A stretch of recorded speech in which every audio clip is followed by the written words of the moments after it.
Hello, everybody. I'm down in the lower right corner.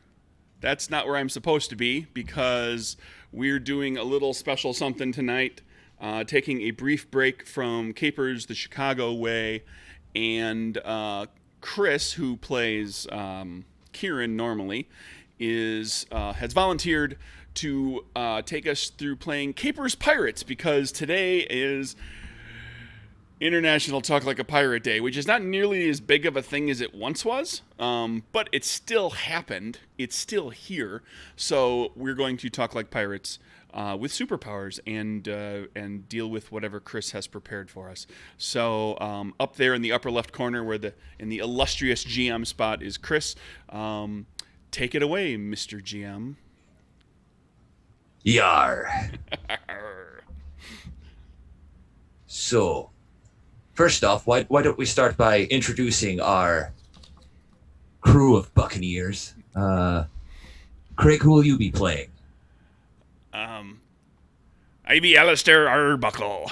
I took the name Arbuckle because I can say Ar. I'm not going to overdo it, though. And never really decided what he is, but I imagine he's a deckhand on board. What's the name of our ship? Your crew name be the Ranger. On board the Ranger. So he's a deckhand. He's handy with a sword. He's kind of an all-around pirate type. He's really good on the deck and physically adept and skilled and all that kind of stuff. And he's handy with a sword. We'll just say that. We'll see what that means in terms of powers eventually here. So that's me, Alistair Arbuckle. All right, and we also have Spooky Stephanie. Yeah, spooky Stephanie. She's a little bit of a monkey. So she's often up in the crow's nest or up in the rigging, kind of always climbing around, either climbing around or doing lookout things. So because of her ability to sort of disappear when she sits still.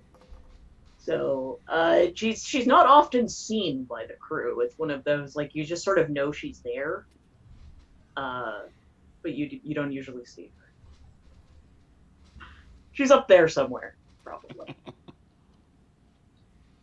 And finally, we have Catrice Cat O'Sullivan. Yep. Would you please describe Catrice to us? Catrice is a young little girl who basically runs around everywhere she has the chance to, talking to everybody and hoping to make everybody's day better. But her main job is to look out for different weather patterns and notify people that, hey, it's going to rain tomorrow. All right. We find ourselves, our story starts in Port Royal. The town is awash in merriment and celebration as the crew of Albatross, captained by Patrice Legrand, has sailed into the harbor earlier in the day, unloading a fortune of goods and Spanish gold, which now practically flows through the town as their wealth is spent at merchants, pubs, and brothels throughout the town. However, your crew finds themselves at the siren's call with a shot of Kill Devil rum on the table. Your ship, the Ranger, has recently experienced a string of bad luck. One might even call it divine misfortune. Craig, why don't you give us an example of the type of misfortune that has recently struck the Ranger? The crew was on the ship when and we were playing nine pin, which is akin to bowling, with pins set up on the deck, and you roll a cannon shot at it. And everybody was gambling, and there was a swell, like just a swell in the water that came out of nowhere and lifted the ship and caused not only eight of the 9 pins and the cannon shot, but all the money and gold that was thrown on the deck and all the jewelry that was on the deck being bet to get tossed overboard. Everybody was fine, but all the personal loot that was being bet was lost. It went to Davy Jones' locker. Heartbreaking, simply heartbreaking. Catrice, what misfortune have you seen befall the Ranger? All right. Well, recently it seemed like there was a thunderstorm coming, which then berated us with a fall of fish instead of a fall of rain. It was a very fun night. Interesting. And finally, Spooky Stephanie, what misfortune has befallen the Ranger? It's like the rigging and the sails and everything. It's like some sort of curse. Every time there's something, there's always something. There's some kind of moth or insect that's eating fabric, or some kind of mold has gotten into the ropes, or there's termites in the wood. And so Stephanie has been much more active than usual, crawling up and down and in the rigging, sort of having to deal with this all the time. Kind of, and just absolutely wearing herself out, trying to keep ahead of these constant infestations that just never seem to go away. And all of this misfortune has culminated. The reason you find yourselves sitting at a pub, currently with only a single shot of Kill Devil rum on the table, is because your ship has sunk. You are without a ship. You find yourself stranded here. You had to literally swim to shore in order to get here. And now you find yourselves without a ship. Your crew, or at least a good chunk of them, abandoned ye, as has your captain. Whoa. With a tear in his eye, he just walked off. Other crew members tried to find him, but he just is gone. Where did he walk off? Did he make it to shore? He made it to the shore, walked off into the tree line, and that was the last that anyone had seen him. And so you find yourselves here. All right. In this pub. Is the captain known for flights of fancy like this, or is this out of character for him? It's a little out of character for him. Though the constant wave of misfortunes has slowly worn him down. He's become more morose, more depressed. Mm-hmm. I imagine everybody too. The Ranger was his pride, and without the Ranger, he doesn't know what to do with himself. And so he just walked off.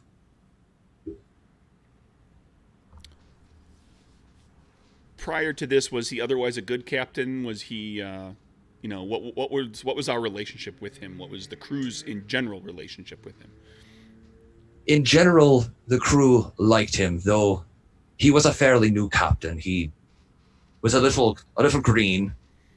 He treated everyone more or less fair, though he had made some previously questionable decisions.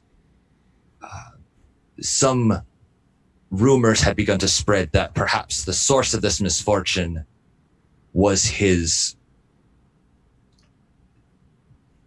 taking and sinking of a merchant vessel, and one of the people on board had cursed him.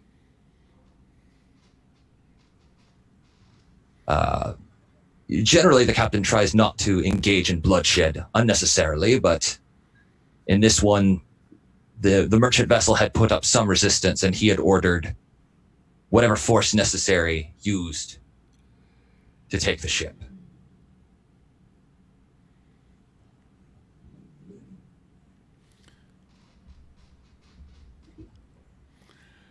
Well, as we spend our night at the tavern here, I'm paying close attention to my compatriots and my own situation to see if any sort of bad luck continues to befall us now, even after we're off the ship. I want to see if this luck problem has followed us at all.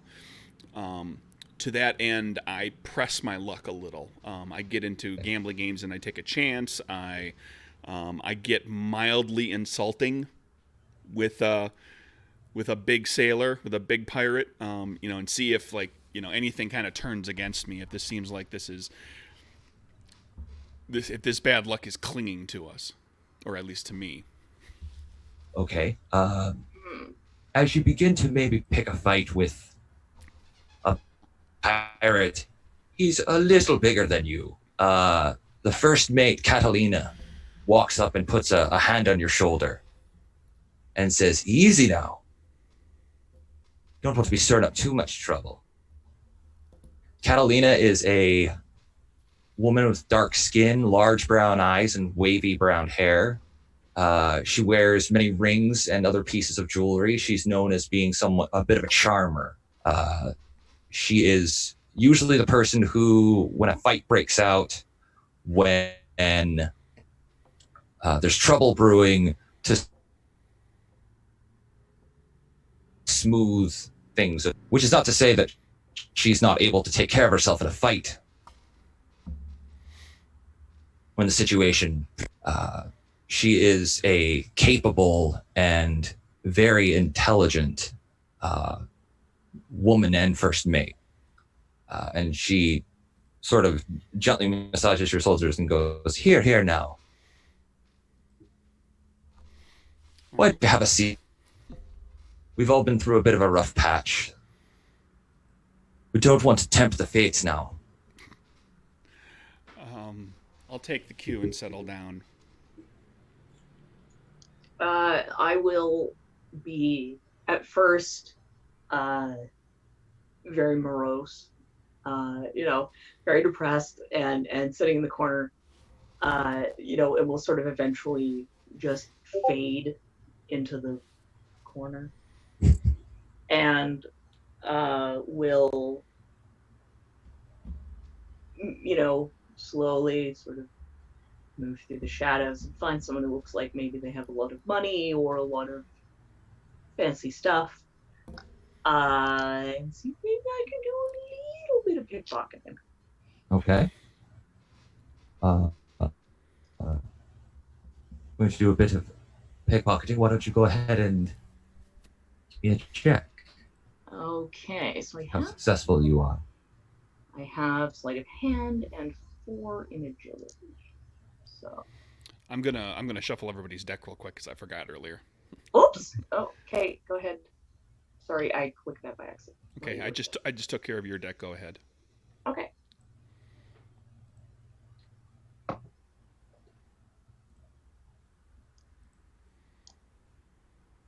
All right. No, not with pickpocketing. I don't want to take the complication. I'm gonna keep trying. All right. Oh, it doesn't look like I'm getting any better though. Oh, yes! All right. I'm sticking with the ace of spades, yeah. Spades. Yeah. So there is a man you've been eyeing for a little bit. He's been bragging about how great his ship is and how great his captain is and how great they are. You recognize him as he's a man you've seen before. He's part of the crew of the Albatross. Okay. Oh, that's not a good name. And his pockets are heavy with gold. Yoink. And by this point, he's quite drunk, with a woman on each arm, and he doesn't even notice you take it, nor do the women, nor do anyone else. You snatch this heavy coin purse as he walks out of the tavern, completely oblivious. All right. Yeah, Stephanie wears pretty, kind of sort of like working clothes, always in very dark colors, and has sort of a long, simple, sort of like one of those like trench coats that have a bit of a cape attached. Has one of those. So it has a surprising number of hidden pockets in it for some weird reason.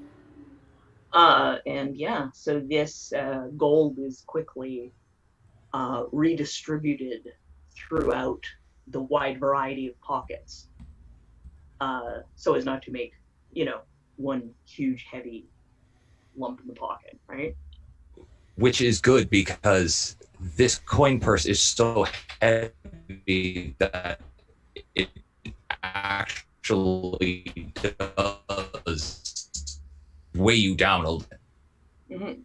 You guess there must be at least 100 pieces of gold, maybe more if you're not sure. I'm not taking the time to count right now. Just quickly redistributing, evening it out. And then I'm just going to slink back to the corner.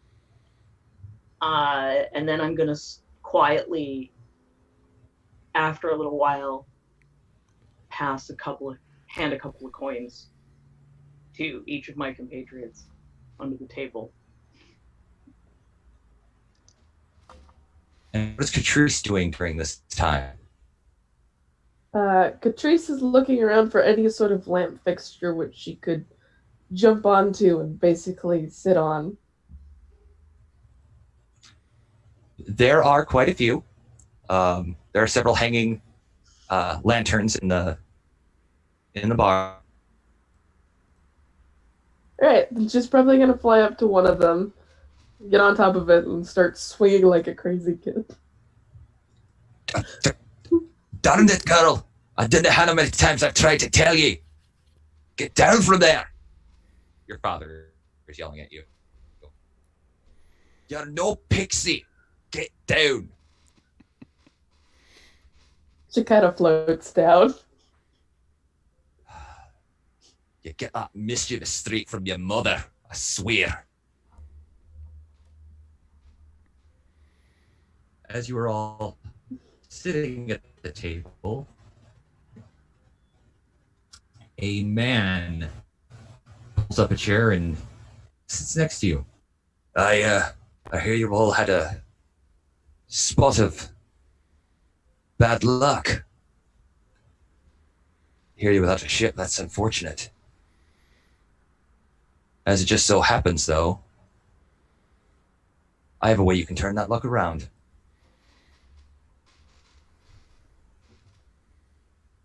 But where are my manners? Silver's the name. Jack Silver. And I have a proposition for you if you have a moment to listen. Stephanie will sort of materialize out of the dark corner and lean in and just look very interested. I think she doesn't speak in general. She says the odd word here and there, but mostly she doesn't say anything. So she's just going to sit and watch him with big black eyes. Tracy's gonna get up from her chair and walk over and just like grab on his coat, like, what is this? And what about Alistair?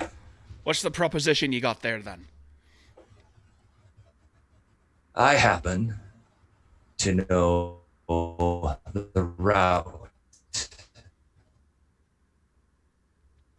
of a ship named a Spanish treasure vessel, setting sail for Spain in 1 week's time. If you can get yourselves another ship, then I can show you the route, and together we split the plunder. More than enough for you to buy yourselves a new ship.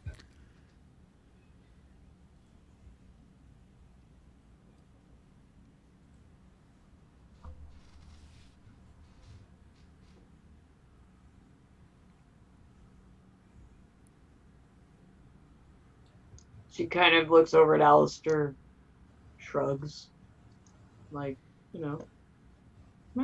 maybe not so bad.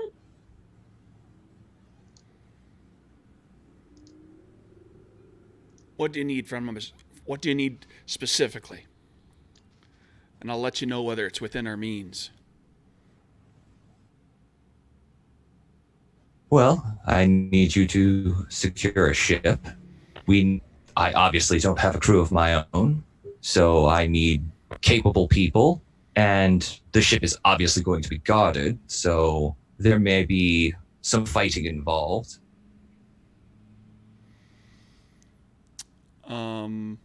What ships? What ships? Considerable risk. Right. What ships does Alistair know that are in port? That have crews who would be willing to undertake something like this, that won't completely screw us in the process. I mean,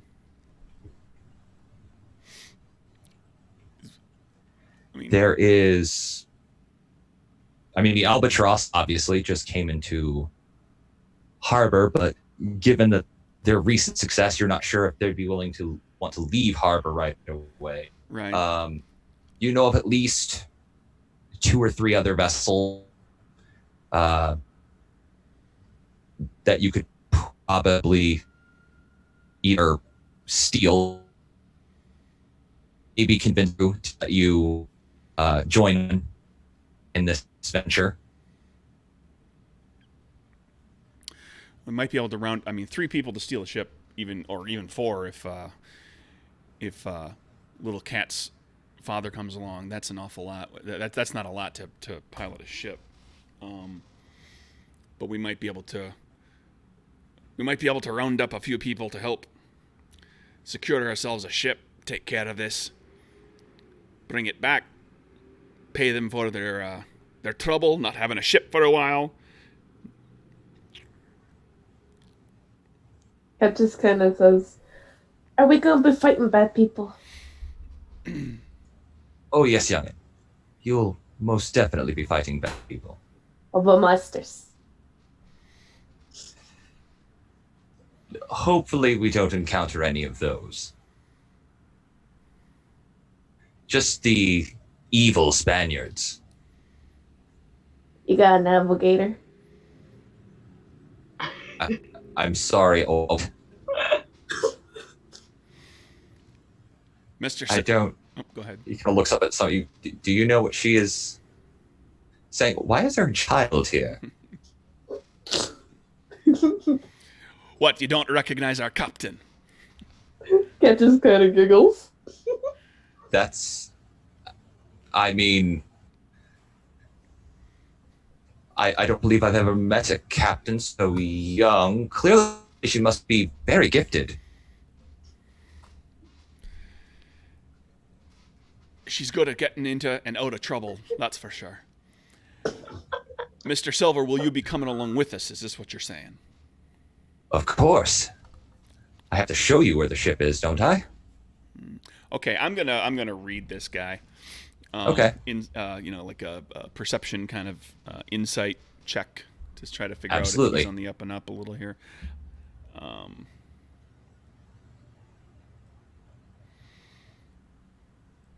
Yep, I'm on board. Here we go.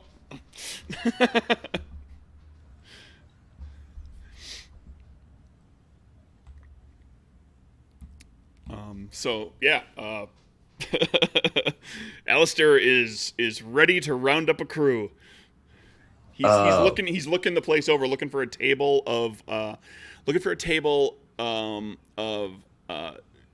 sailors, of pirates who know each other and who are damn near falling down drunk already, and not like from any crew that I know has just gotten into port, just like avoiding the albatross crew and stuff like that.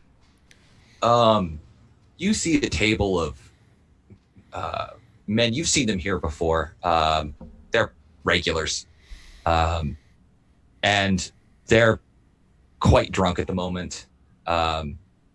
They're a group of people who aren't affiliated with any particular crew. They tend to sort of go from ship to ship.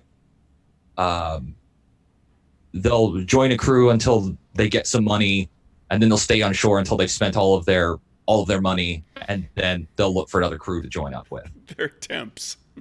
Basically.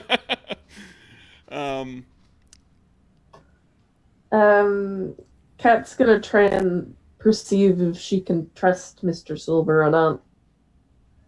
Okay. Yeah, I wanted to do the same. Okay, go ahead and make a check. Oh no. My PDF crashed. Oh no. Well, that's it. Your character's dead. The curse strikes. The curse. Oh no. Yeah. The curse that has nothing to do with the fact that I'm running a desktop office computer from 2007.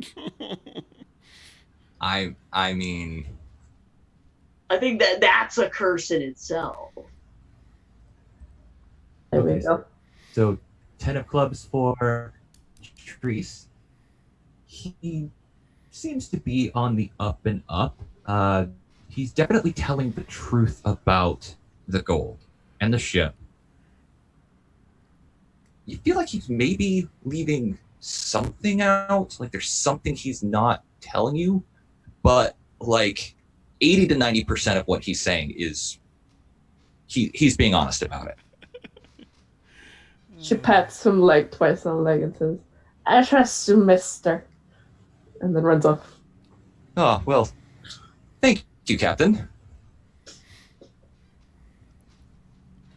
That means a lot. I give my two compatriots here kind of a look, like, are we doing this?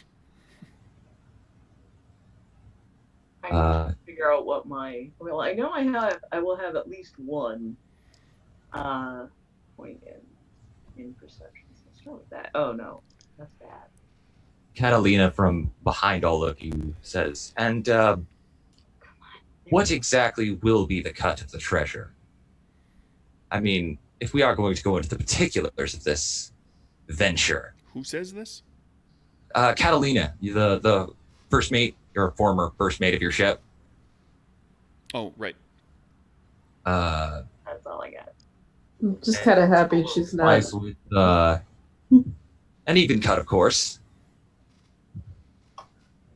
An equal amount of danger, an equal amount of work, an equal amount of pay. How even?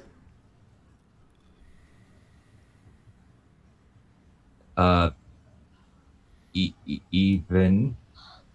How even? 50-50? 40-30? Will we play? Divided by the number of people who are going on this. It's a fight. Quite.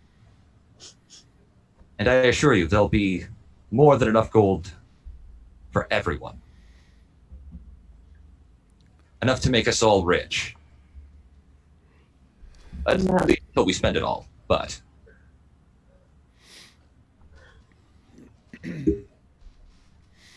Stephanie is nodding.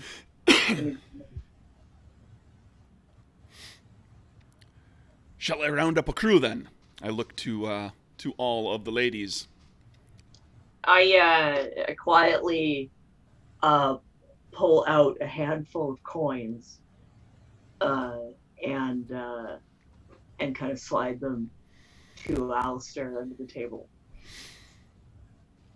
I snag those. I go over to the table with the group that we know, that the temps, the pirate temps. And I walk over and I drop a coin in each one of their mugs. This is drinking the coin. If they drink it all down and take the coin, it's for them to purchase more alcohol to enjoy their final night before they head out to sea. And we'll go... And I explained to them that ship sails at first light, if you want. And I drop a coin in each mug. Okay. Go ahead and make me charisma diplomacy. See how well this goes over. Do it with advantage, because Catalina walks over and stands next to you as you're giving your pitch. And kind of works her hips and like Sure. gestures like this and bats her pretty eyes. With advantage. Yeah. We'll go on All that. right. Every man drinks his fill and buys another. Cat And walks up to Catalina and says, "That's bad. I'm sorry. That's bad. The attempt is bad." She shrugs her shoulders. She goes, "We need a crew. It worked, didn't Yeah. it?" Ask that next time. That attempt is good. She just pats your head. Catalina flies up to another light fixture. Okay. So, So how many did we pull? How many were at the table? I'm going to say that there was about a dozen at the table. And about an hour or two later, you can see they've kind of spread out and started talking to some others. And they let you know that they've gotten about another dozen to sign up as well. So 24 additional sailors in total. All right.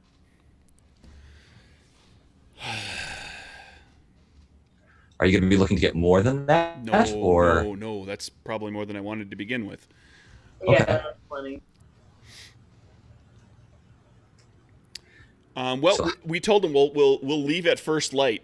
So anybody who's not out in front of this tavern at first light gets cut. How's that? Okay. That'll drop that'll lose us a few actually probably. And how will the rest of you spend your evening?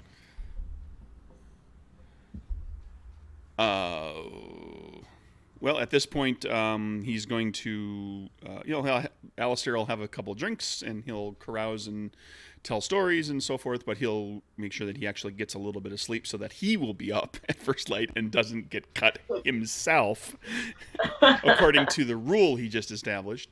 So he's not doing anything to jeopardize the upcoming looting, I guess. Yeah. Well, Stephanie's she's not much of a drinker. She'll have a couple of drinks. But, find yourself a couple of ladies and have a good night. Get some sleep afterwards. Be up first thing in the morning. Catrice is constantly checking the time just in case. So she spends as much of her time like bothering everyone before it's literally her bedtime. Okay. She does this by flying literally over everyone's table and landing on the light fixture before jumping up and down on it to panic everyone below. At some point, your father literally jumps up and grabs you and pulls you down and takes you to a room there at the tavern, at the pub, so that you can get to try to get a decent night's sleep. Although whether or not your character sleeps is entirely up to you. Just before first light, each of your sleep is interrupted when several men in soldier uniforms unceremoniously kick open your doors and inform you that you have been cordially invited by the governor of Port Royal to attend him at your earliest convenience. Which, given their posture and their tone, makes it sound like your earliest convenience is right now. And invited means get your ass over there. Yeah, these men are heavily armed, there's at least 4 of them who come to speak to each of you. Yeah. Stephanie will get up and make sure the ladies are well paid and get on out there and be ready to go. Not impressed. Definitely not liking. Constantly looking at the weapons. Just, keeping an eye on them. She doesn't like those. So do all of you come along quietly, or are any of you going to resist? Alistair goes along, but he grumbles the entire time. It takes Catrice some working around. I'm pretty certain her father has the grunt work of getting her to calm down, get ready, get dressed, get going, without her barreling into them. As you're standing, Catrice, one of the soldiers, he reaches into his pocket and he goes, "My dear, would you like some candy?"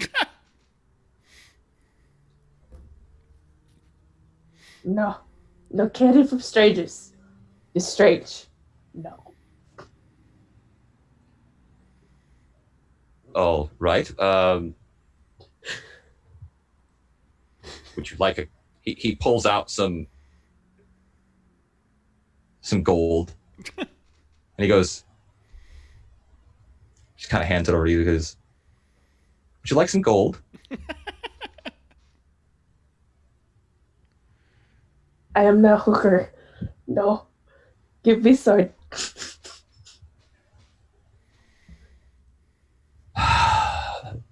One of them just...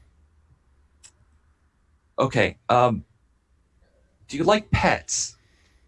I like swords. Fine. He goes, "Here," and he just hands you a sword. She clutches it tight to her chest, and now she's not letting it go. Okay. As they are walking with you, the man who gave you his sword is... you can hear him kind of grumbling among the others. I didn't know what to do. I just wanted her to come along. Do you think I'm going to get that sword? One of the guards is like, "You're not getting that sword back." Versus so, Kat's so happy that she's just slightly bouncing around and every once in a while floating. And the guard who gave you a sword keeps giving you like weird looks. Mine? Does a... Mine?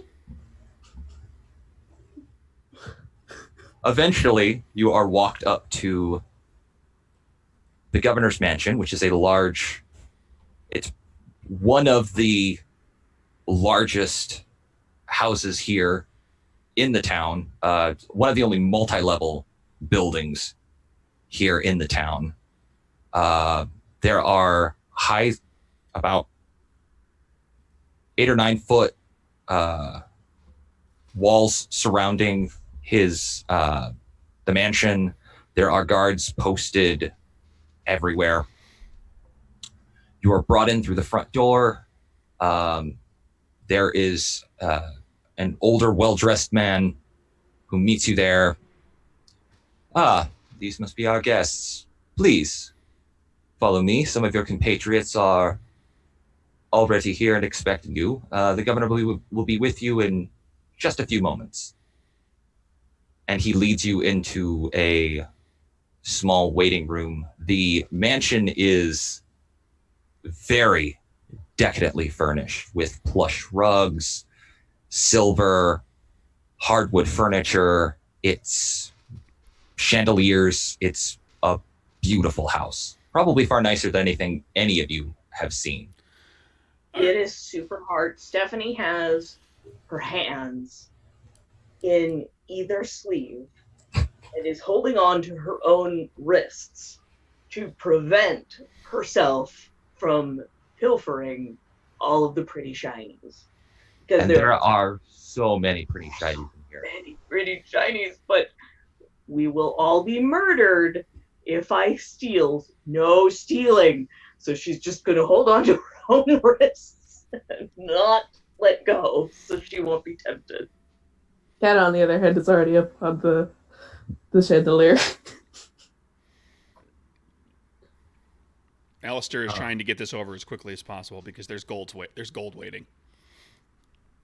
Although he does put his boots up Get to the money part. He does sit down on a sofa and put his boots up on the coffee table and leave scuff marks. And the man in the very nice suit who led you in, he kind of gives you a sour look. He goes, "Sir, if you would be so kind as to take your feet off of the coffee table, I just had it cleaned." He pulls his boot heel across the table as he removes each of his feet from the table, and then tips his tricorn hat and. The older man gives a sniff and turns and exits. You see that. He left? He does leave. Okay, well, I put my feet back up. Of course. The moment he's out of eye shot. You see Catalina is already there. It doesn't look like they gave her much time to get ready. Her hair's kind of a mess. She still looks a bit sleepy. She kind of stretches. She looks around and she goes, "So who did it? One of you must have done something."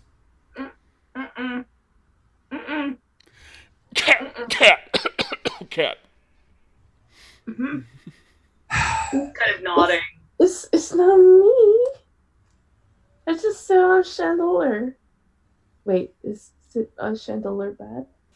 Catalina sort of draws close and whispers to Stephanie, "Who did you steal money from last night?" "You were broke." If she gets this. You weren't broke. Oh. Later on. "Who did you steal money from?" Oh. Was it anyone important? Kind of a shrug. It just pulls out the pouch that they originally the money was in. Mm-hmm. It's a little bit lighter now than it was. Oh yeah. Earlier. Most of the gold you've moved to other pockets, but there was a lot of gold. Oh It yeah. would not fit in all of your pockets. No. And I gave some to Alistair. Mhm. I didn't give any to Cat because I know better. After a few moments, the well-dressed man comes back in, opens the door and says, "The governor will see you now." And he leads you out of this waiting room into a larger office, and I just kind of tuck everything back. you all see Governor Yates. He's wearing a powdered wig. He doesn't actually look that old. He looks like he's maybe in his early 40s. Clean shaven, very nice clothes. Sort of stands at attention. "Ah, my guests, please, have a seat. Would you like tea? Maybe something a little stronger?" Once again, Cat looks for a light fixture. Stephanie just. Oh, there is a giant light fixture in this room. She goes right up Great to big huge crystal chandelier. It's gorgeous. It's so shiny. She basically stands on it for a bit, just trying to look around for a place to sit Oh, down. how delightful. So he waits until you've all been poured a drink of your choice, and there's some fresh fruit on the table, which he offers to you as well. Cat steals all the fresh fruit. I definitely pig out, especially before Cat. I get a few in my mouth before Cat goes. She doesn't take any drink, but she steals all the fruit. It has come to my attention that a certain Mr. Silver has approached you in regards to a treasure ship, if I'm not mistaken. I make a non-committal face. Cat looks down and says, "No." Come, I understand your hesitance, but at this point, there's really no point in being coy about it. Rose is immediately gonna try and sense his like. Okay. You're gonna try to feel him out? Yeah. Alistair's looking around for exits. There are the doors that go into the other little waiting room. There is another door that leads towards the front foyer. And there's a huge window right behind where the governor is sitting. Ooh, that'll break good. Yep. So that's perception sense, right? Yes. Okay. Or insight. It would actually be insight, I think.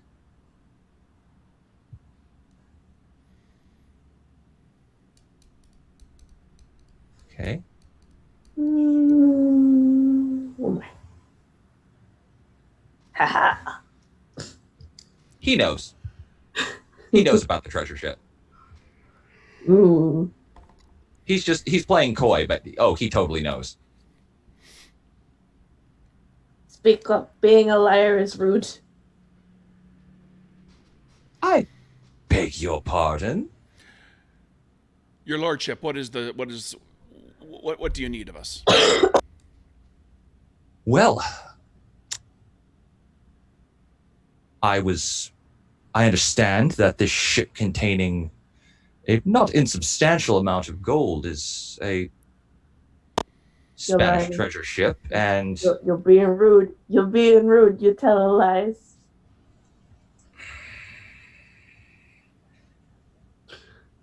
as I was saying, the Trucha Dorada is a vessel that I would like taken in the name of England. I would like for you and your crew, along with some of my men, to capture this vessel and bring it back here. In exchange, I will provide you with a ship and a crew, and you will give me half the treasure aboard the vessel. The rest you may distribute as you see fit among yourselves. I'm not a selfish man, after all. 40-60. You sit here. You get 40, we get 60. Now, you are perfectly within your rights to deny this offer if you feel I am being unjust. I'm certainly not going to hold you here against your will, although I could. Cat pulls on the sword. Cat pulls the sword out of the sheath that she's still holding. I'm just gonna give a thumbs up. Let me get this straight really quickly. The 7-year-old girl just drew a sword on the governor. She didn't draw a sword. The governor looks slightly visible, like thoroughly unfazed. He kind of gives a look over to the well-dressed servant, who kind of cracks his knuckles.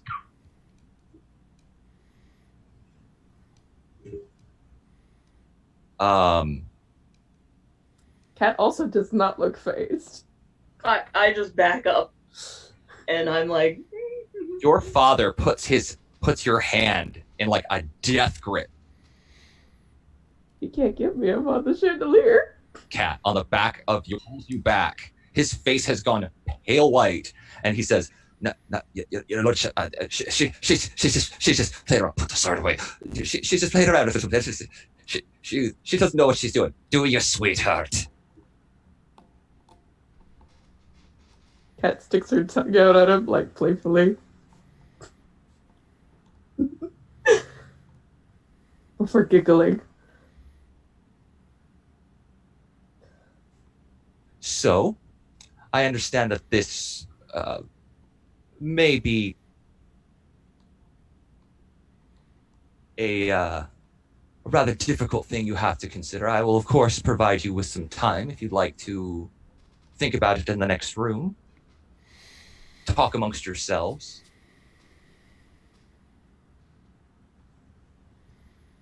I'll just nod and head to the next room. The money that you're offering us, the percentage that you're offering us, is to be split just between, what is there, 5 of us in here? Your entire crew. No. I'm asking you, Chris. There's 5 of us. Oh. Right? Yes. The 3 player characters plus Cat's dad and Catalina. Yes. And I say, and you're providing a crew. I say to him, you're providing this crew, and whatever they're getting paid is coming out of your share. Well, they already work for me. They're already being paid. Very good. I leave the room. Okay.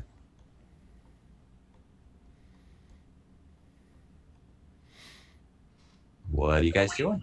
You get in the next room, and I'll just be like, thumbs up, thumbs down. I just look to the group of you and to Catalina in particular as well. That's a 10% share for each of us. That's a 10% share for each of us, rather than splitting it between 24 folk. She nods her head. She goes, true. The governor does make a better offer. But do we trust him? I don't That's the trust. question. I don't trust Silver. Nope. Well, I don't trust Silver, but I trust Silver. I think Silver will deal with us fairly as long as we can get him what he wants. Silver was being truthful when we met him, so I trust Silver. This guy tells us lies the first moment we meet him. I trust him.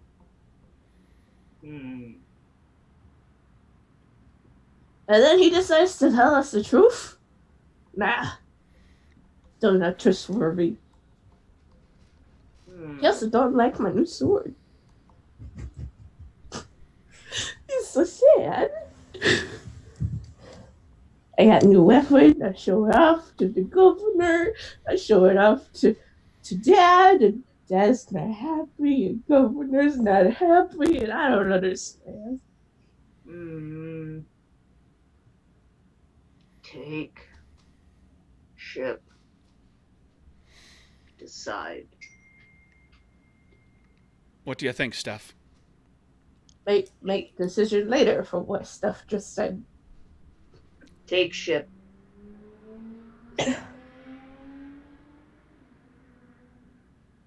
We have to decide what crew we're taking.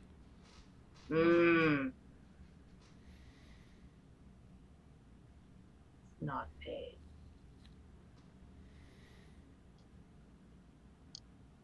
Already paid. Although I will remind you guys, Silver said that he would split the treasure evenly. Silver said he'd split the treasure evenly. Whatever you guys told you, the crew that you hired, how much you were going to pay them, that's up to you. Yeah. I don't know what we told them, but yeah. We never really said a great deal of anything. I mean, they would expect, I would imagine, to get standard. a standard share, which wouldn't necessarily for a typical crew for non-officers would not be terribly. It would be a good amount of money, but it wouldn't be terribly large. Yeah. Well, the longer we sit here talking about it, the longer that treasure sits out there waiting for someone else to take it. So we pick a direction to go, and we go. What do we take? What do we do? I just point to you. I'm sorry? I point to you. We go where the storm is comest. So trust, not trust. Exo. If we don't take the governor's deal, we can never come back here. Bad. Do we want to come back here? Mm-hmm. I don't like land. I'm gonna go.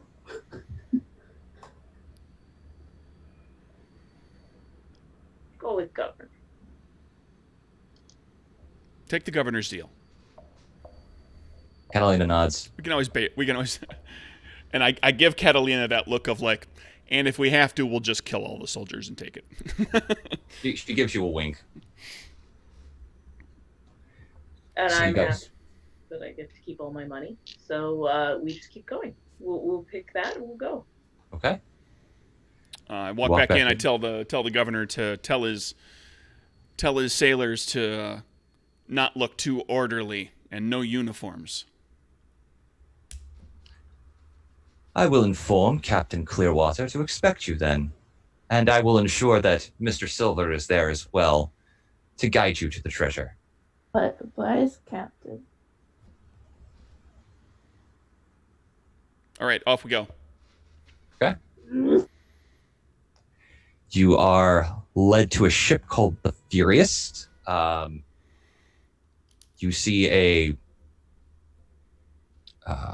man ordering other people around. He's well dressed, not too well dressed. He's obviously not a nobleman or anything like that, but his clothes are very orderly. He's maybe in his late 30s. He's got his hair pulled back into a tight ponytail. And he moves very efficiently. Short, stark commands. Turns around, looks each of you over. He goes, "My name is Clearwater, and I've been told that you and your compatriots will be joining my crew so that we may take this Spanish treasure vessel. Is that correct?" You've been told wrong as Captain. And I whisper to him, "Just play along." And I look at the girl. My mistake, Captain. Please, your ship. May I be the first mate, if that's all right? Come down. Do we see? It sounded like the governor had Silver under his thumb as well. Is Silver here? Are we? You see a few moments later, several guards are bringing a bedraggled and thoroughly beaten Silver. More dragging him than carrying him, really. It looks like they worked him over pretty good. Cat rushes over immediately and starts berating them. Like, this is rude. You hurt a guy.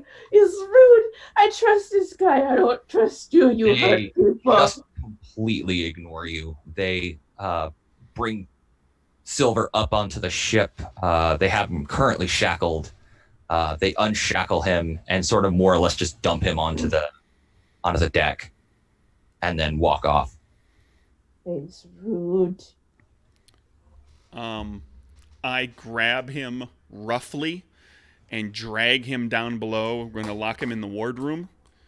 Okay. And once I am a little bit away from all of the rest of these folks, I whisper to him, "This is the way we had to do it.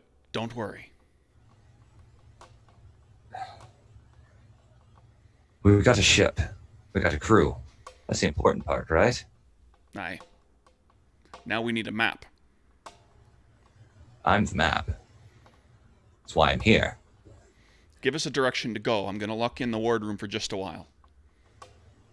All right. Head southeast. And I go and I lock him in the wardroom and come back up, tell the first mate that we need to go southeast, and then we can, as you know, once we're out at a few hours out, we can get Silver and get more directions. Yeah, I'm already up in the rigging. Okay. I climbed up there immediately, and I'm gonna get to the highest point Mm-hmm. where I can see everything, and I'll settle in there. Okay. Catrice just kind of walks up to Alistair and asks him, so which is direction? Was it southeast? Did you say? I forgot. Yeah, Southeast. southeast. Yes, southeast. Okay. And then she kind of floats over to a map, maps it out, and just kind of looks to the sky every once in a while. At the moment, it is a warm, bright, sunny day with not a lot of wind, unfortunately. Good wind, good day.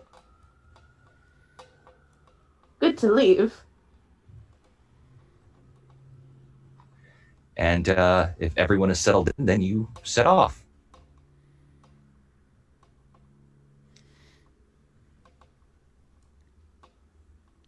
How long, or what do you do? It's going to take several days before you can intercept with where the going to be.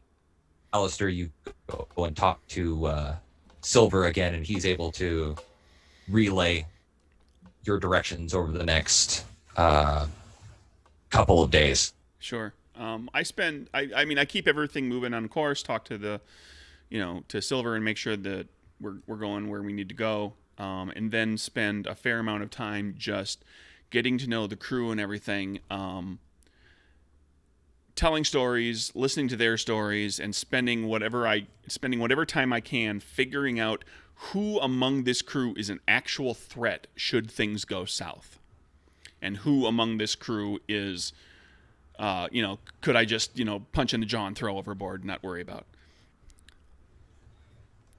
Okay. Give me. Not that I have any skill at doing this. You can do this one of two ways. You can either use charisma diplomacy, or I'll let you use perception insight. Okay. And if any of you would like to make this check as well, you may. I'll say that you are working together in this endeavor. All right. I'm gonna spend a moxie on this. Okay. And, Insight. yeah. Whoops. Ooh, 2 of clubs. Yeah, that's gonna be a big pile of nothing. That's gonna be a botch actually. So I'm gonna moxie back to the 6, just so that I don't botch.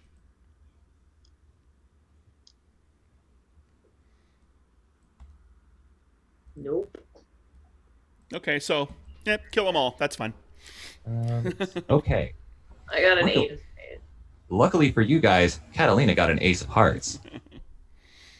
So Catalina, in the way that you all have become accustomed to, gets cozy with the crew pretty quickly. She's laughing at their jokes. She's asking them about their lives and their sweethearts, and she's able to gamble with them and drink with them, and she lets you all know that the captain aboard this ship is probably going to be the biggest threat. He is the most experienced. He's the best in a fight. There are a couple, 2, maybe 3 other crew members who are capable, but they're not as much of a threat as the captain is. There's no one here, she tells you all, that is, well, quite of your caliber. Which is a polite way of her saying that there's no one here with powers. Everyone here is just a regular person. Okay. They're all well-trained sailors, but they're not anything special other than just like standard run-of-the-mill soldiers.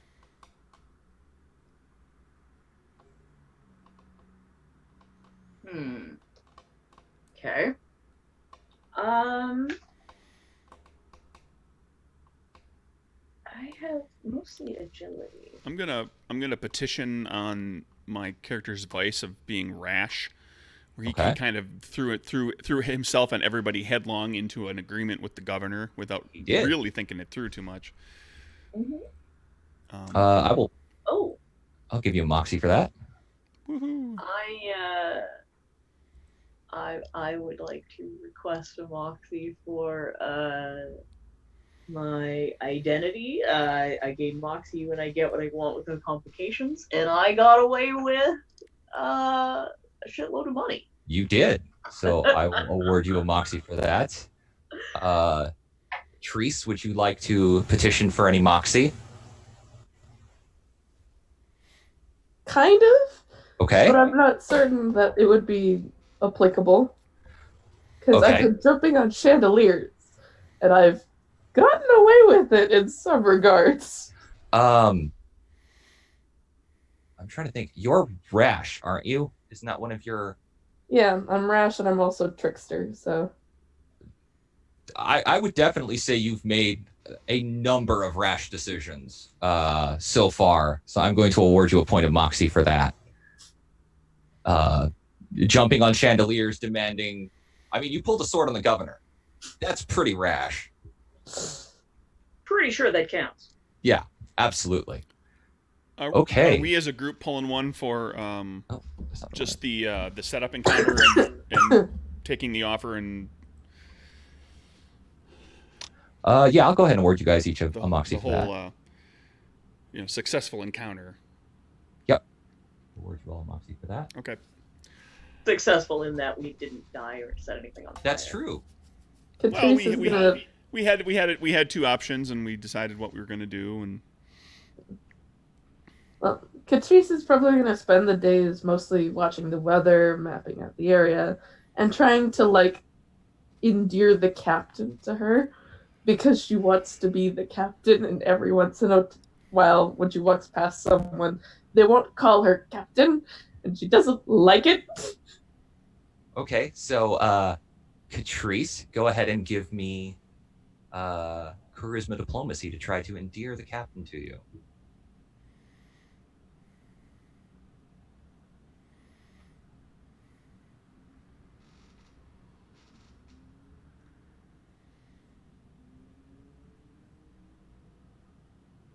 You know what? Yeah, I'm going to stick with that. I know it's going to be, Clubs. Hey. fun little thing later, but... He's a little slow to warm at first, but eventually the captain does seem to genuinely enjoy your company. And he begins to... It's little things, little commands at first, but after a while, you'll issue a command, one of his crew will turn and look at him, and he'll be like, "You heard the captain." And he begins to almost dote on you. He talks a lot about his life, that he has a wife and a young child back home in England, that he, his daughter's about your age and he misses them. And he, after a while, he's always calling you down if he sees a cool bird, or just, he's still attending to his duties and everything, but he definitely seems to have warmed to you. Yay. I don't think Stephanie particularly tries to make friends. Okay. But if anyone she is very committed to ensuring that the ship is running smoothly. So anyone who is, really appreciates the ship and appreciates a job well done, will know that, she's very good at her job. She was just very, very focused on keeping everything smooth, working order. Okay. And Captain Clearwater seems to definitely appreciate that in you. you're attending to your duties, you're making sure everybody else tends to their duties. And he walks up to you at one point, and he says, "So, what plans do you have after you've made your fortune, so to speak?"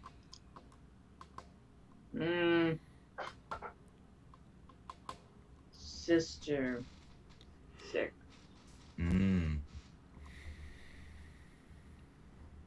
So. House. Doctor.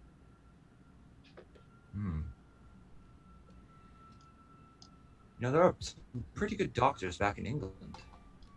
I could introduce you to some of them if you'd like. Among some of the best in the world. She gives him a very, like, I don't really believe you. Like, this sounds just too good to be true, kind of. Well, and he goes, I mean, getting a ride to England is expensive, unless, of course, you're a member of the Royal Navy. We could certainly use someone of your caliber and skill. Just think it over. Okay. You might not want to be what you are forever. And I'd hate to find us on opposite sides. And he sort of just lets that hang as he walks off. You aren't going to like tomorrow. Okay, so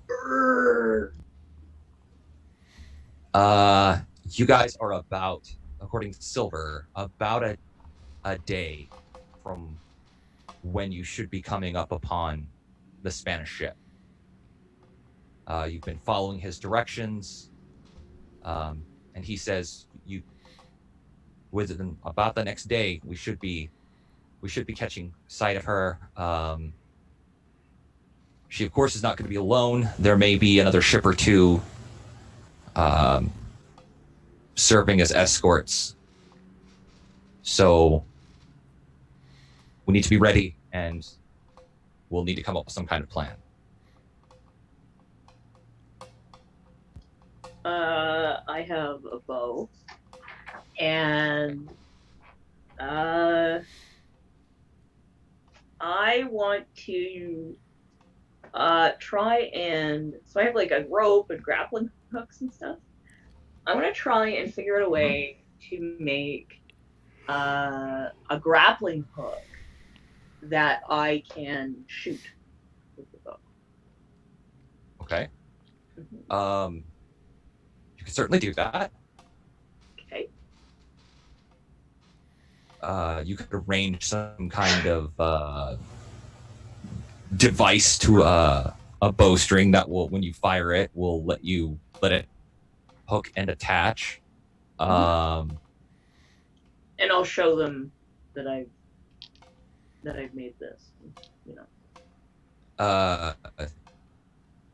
Catalina sort of nods her head in appreciation. She goes, "Why don't you just have the shot?" And she kind of catches our little cherub here. Fly it up.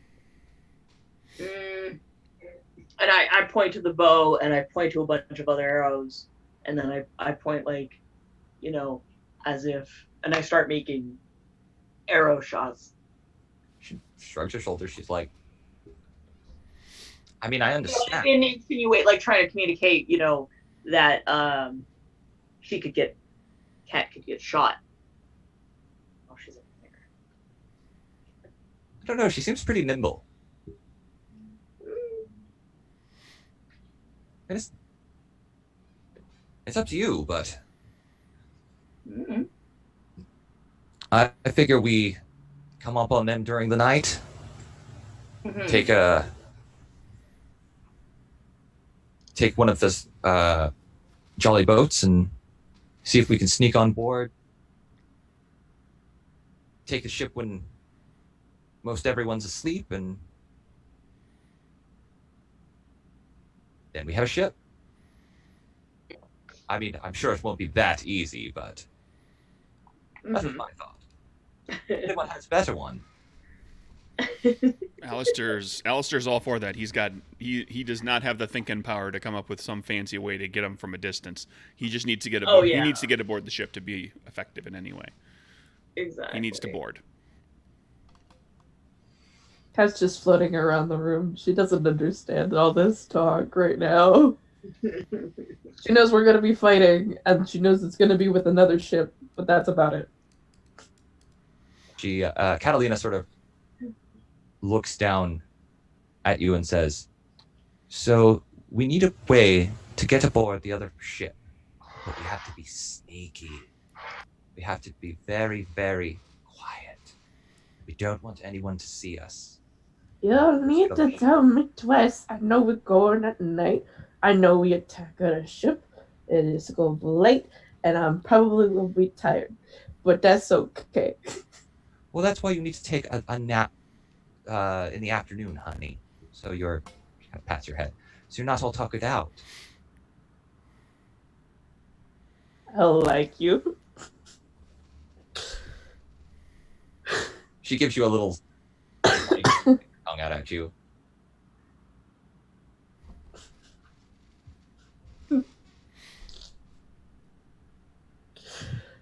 Catalina's gonna run away.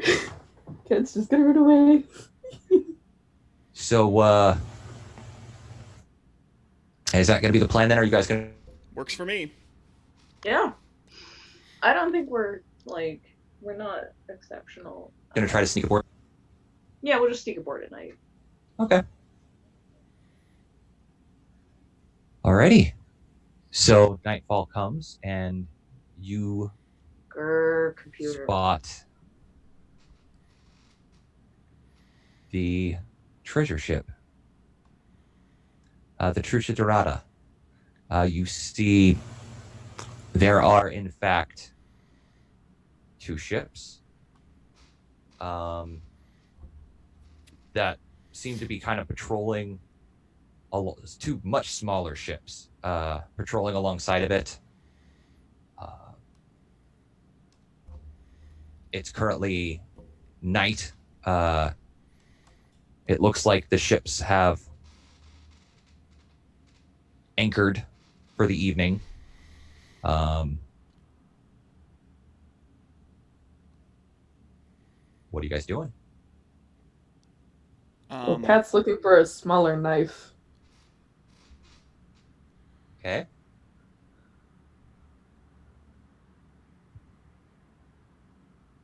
Stop's freaking out. I will. I get my grappling hooks together. There's how many ships? Sorry, how many ships with there are 3 ships in total. There's a treasure ship, and then there's 2 other ships. But they're all anchored. Yeah. So I just tell them shh, and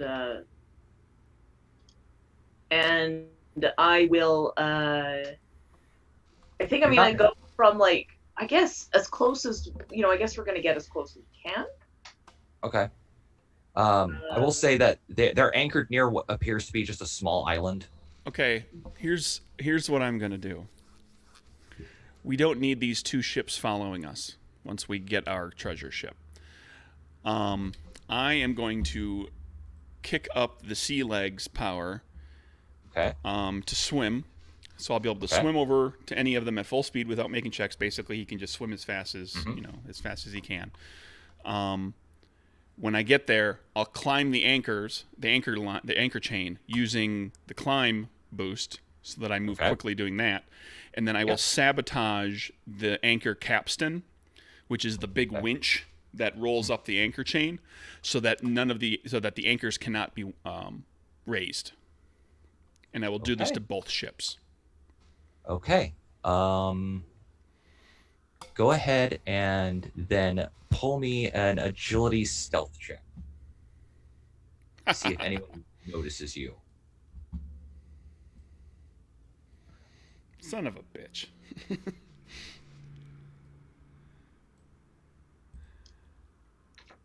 I'll I'll sneak over. Is this a check? Is this check dealing with both of them, or am I making a second check? I'm gonna say for simplicity's sake, you're just gonna make one check for both ships. Okay, I'm gonna Moxie because I want to make this as well. You know what? That's Jack with a. It's Jack of Spades, That's so Jack that of would spades. Yeah, I'm gonna stick with that. Okay. That's a boon, so that should help. Yep. You are able to move. Since it's just you, there's no ship. I'm guessing you don't take a light with you. No. You're trying to move as silent and stealthy as possible. You are able to sneak aboard the ship. Yeah, it may take some time. I'm just going by moonlight. Yeah. You know, it might take a little while. One thing that you notice right away is you do see people who are asleep aboard this ship. Mm-hmm. Not as nearly as many as you would expect. Like, these are skeleton crews. Okay, hold on. Because I've gotten to know you over the last several months. Are these skeleton crews because there's just a few people, or are they skeleton crews? They are literally skeleton. No, skeleton crews is a turn of phrase. They are not skeletons. Okay, there are too few people, is what you're saying. Okay. There are too few people. Yes. All right. Interesting. I make note of that, and I report that when I get back. Okay. Did Cat find a small knife? Cat did find a small knife. Okay. It She's fits gonna perfectly in her little hand. Right. She's gonna hand the sword to the captain and tell him, "Keep it safe. This is my captain's sword. You must keep it safe. If I die, you captain." He gives you a salute. Big back. And then she Peter Pans it away to one of the ships. Okay. Did I get a look at the main ship? You did not. Okay. All right. Well, I guess we're going to the main ship. Yeah. Well, unless our Cat's Peter Panning it there. She's going. Unless our Tinkerbell wants to fly, our Pixie wants to fly over there and take a look. Yeah, like I think I would like to.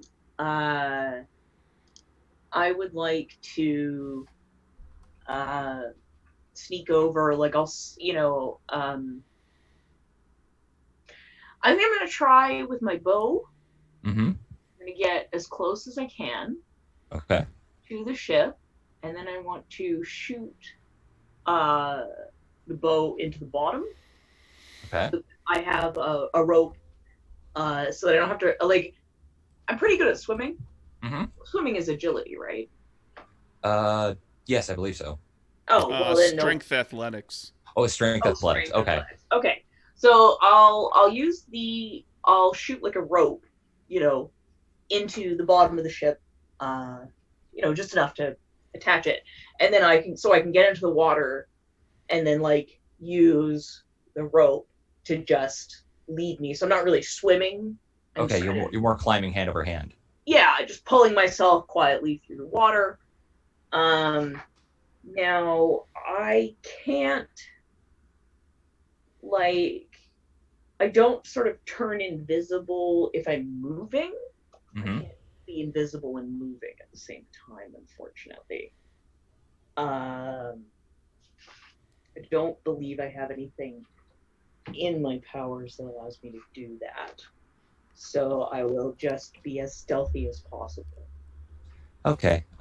If I remember correctly, your character has a pretty high agility score, so that should not be too much of a problem. I sincerely hope not. So how far away are you going to be when you start your climb? I guess the outer range of the bow, so the farthest range of the bow that I can That's what, is that 150 or is that 300 feet? 300 feet is the farthest range. So you're going to climb 300 feet through water. It's going to be hard. That's going to be tough. I'm going to ask you to make a resilience check. Okay. I could escort her. I could swim her there. Okay. I'll say that with Alistair's assistance. Yeah, I mean, strength athletics for me is 4. And Yeah. I can With your power. and like, and if even with a boost, I can be moving at full speed, and I'll have 3 cards to flip to yeah, get I'll, you I'll there. say that with Alistair's assistance, you don't have to make a check. Okay. All right. I'll just hang on to the back of his coat, and I'm already soaking wet. so Okay. once we get there, I will try and sneak aboard. Okay. Are we boarding go the on. big ship now? You are boarding Yeah. the big ship now. Okay, and Did- Cat did can get herself there. Did Cat already get there? She's pretty fast with flying, but did she? Yes, Cat, you can just fly yourself there. Cat, make me a perception sense, real quick, as you're flying above where the big ship is. No clue. Here we go. Bad Joker. Cat, everything looks fine. In fact, there's Oh a no! bunch of treasure just stacked up on the deck. It's perfect. And you should go let your friends know right away that there's nothing to worry about. There's no one on the deck. Everything's fine.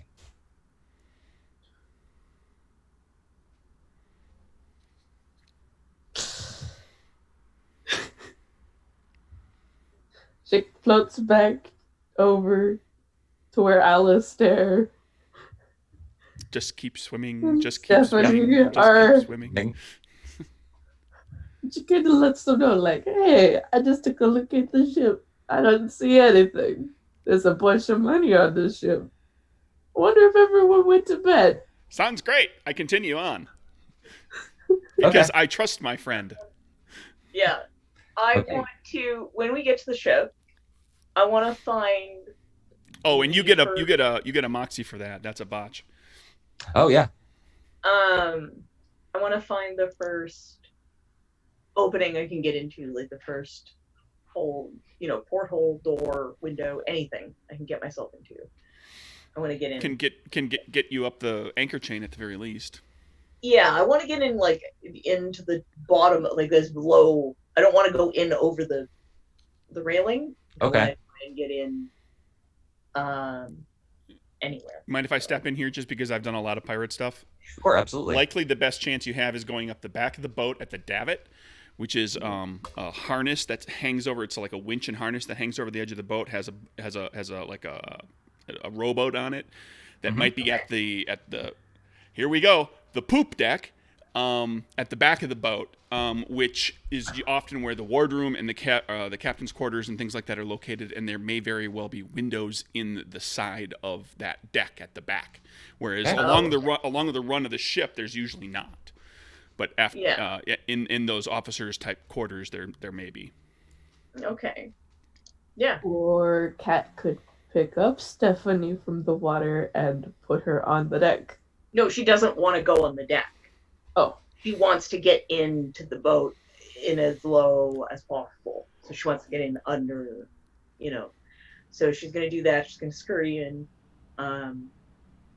and climb in. So I guess she would be ending up in the captain's quarters. It could be the captain's quarters, the mate's quarters, the wardroom. Yeah. It depends how big the boat is and how many rooms there are back. I will say that in the aft castle, as they call it. The captain's window is open. Hooray! Okay. So So I'm going to climb in there okay. as quietly as possible. And I'm going to move as I'll go along. There's no reason for me to go anywhere else. Okay. You think? Okay, so both of you climb into the captain's quarters. Yeah, and I do that with my boost, so I'm Okay. climbing quickly. I'm able to get up there and scout it before she gets there because I can climb up faster than she can. Yep. He's The like first thing you he's like notice- a monkey. So, like a monkey, climb up. There is nobody in the captain's quarters. Oh, wonderful. Nice. Um, What can I steal? um, I need to steal things. It's my The captain's quarters is pretty lavishly furnished. You see table and chair. You see a desk. There's a plush rug in here. It's really nice for a captain's quarters, actually. You see there's a golden cup sitting on the table. There is a plate with food set. Strikes you as a little odd. Mhm. Is there a pipe still burning? No. You see a pipe, but it is not still burning. Okay. I'm definitely eating the food. And any small things, Oh, I don't care. Okay. Any small things like the letter openers, silver. Oh, yeah. Anything that could be sold for even a couple of dollars, it's all going in my pocket. As you are rifling through the captain's quarters, you see there is a locked chest. There is a locked desk. Must open. There are, however, you are stopped because as you turn your head and look, it's piled up on top of the deck. There is a mound of gold. It's as tall as you are. And you see from where you're standing in the hold, there looks like there's more.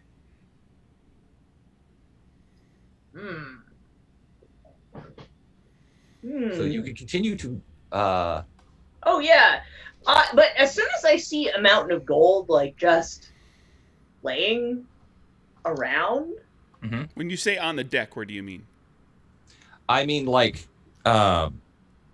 just where the mast is, sort of piled around the mast. On the main deck.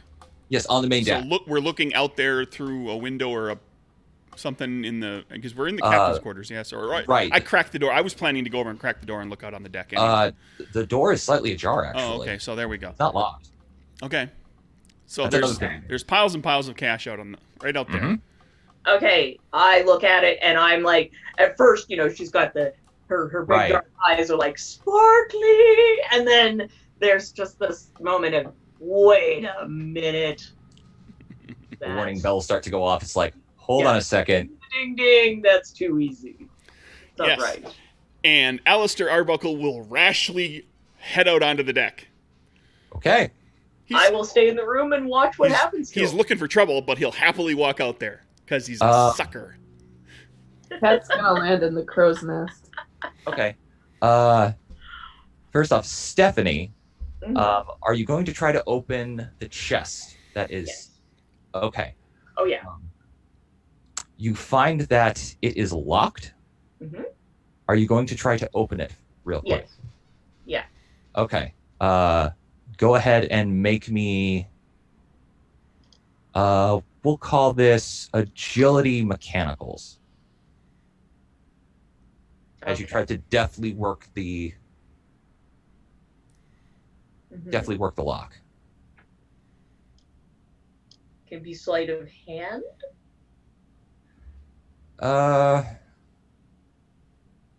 Sure. Okay, that's a 9. Not good enough. That's a terrible. Come on. Come on. You're full. You want to spend a moxie? I will spend a moxie to go back to the... Where is it? Wait, I had a 7 and that one. Yes. All right, so nine of diamonds. It takes a little working, but you are able to pop the lock. Okay. And inside you find wrapped in heavy cloth and leather what has to be the most beautiful sword you've ever seen. It's light, perfectly balanced. It has this beautiful gemstone set into the hilt that sparkles and it catches the light like nothing you've ever seen before. And it's I'm putting it around my waist. so pretty. It's so Uh, pretty. Mine. Alistair Arbuckle, Sure. you run out onto the deck,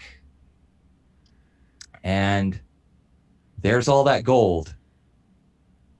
Just that massive, glittering gold, shining silver, twinkling with precious gemstones. And as you start to draw near, the gold starts to move. I go in to subdue the poor schmuck who got himself buried in gold. And as you draw closer, the gold begins to shift like sand. And you see now that this gold and silver and jewels have taken a vaguely humanoid shape. Oh, wonderful. And you see that this roughly where there would be like a head, there is this mask. It's a large golden mask with strange cryptic runes carved into it that now pulse a steady rhythmic red like the beating of a heart. Two halves of a massive yellow diamond split crookedly sit in each eye socket, shining like headlights on a dark night. You notice that there is not just gold and silver and jewels mixed in with here. There's weapons as well. Wonderful. Spears stick out of the back of this treasure in a half moon pattern, and you see that there's an assortment of daggers and axe blades that are kind of sticking out of where hands would be if this thing had hands. And I'm going to need everyone to go ahead and draw initiative.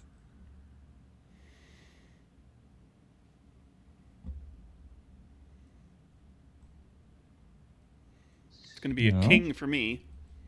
Okay. So I got a 10 plus 4. Okay. Yeah. Sorry, I will be right back to you. Okay.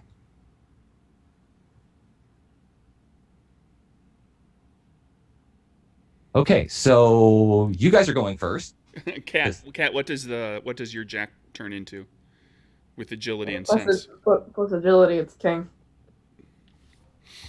Okay.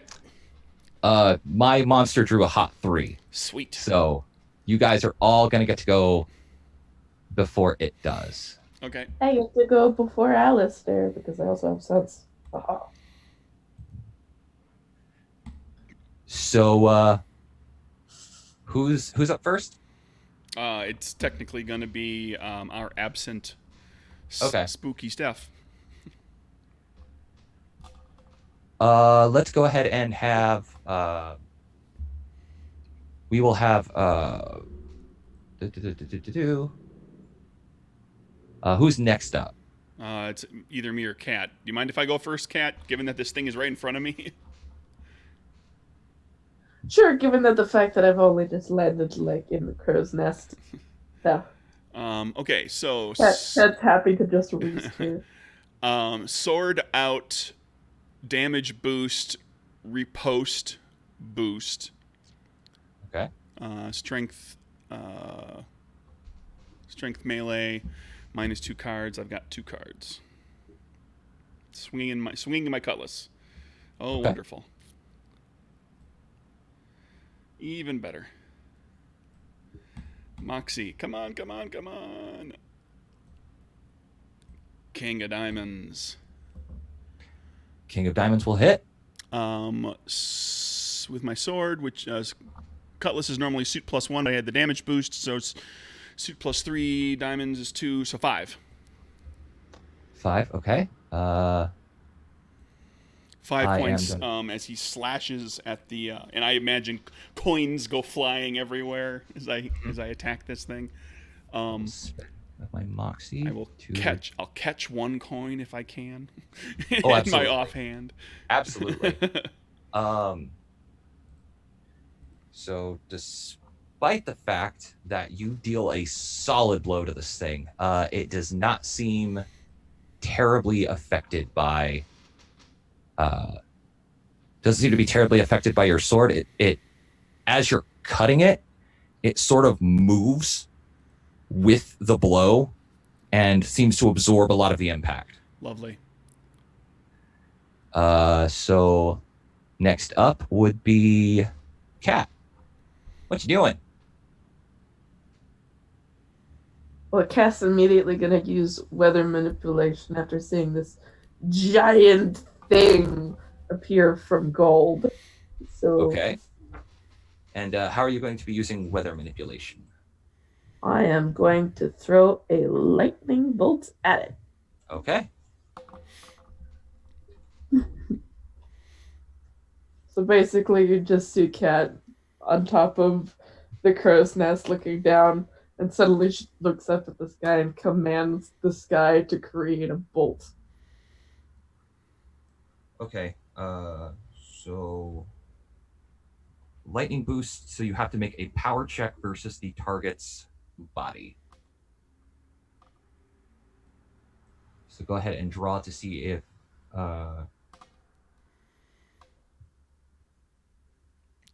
you hit it. I'm going to say do this with advantage because this is a giant pile of gold. So it is extra conductive. There you go. Alright, and since it's rank 2, I can draw twice. Plus advantage, so 3. And then my Moxie back to the 10. Okay.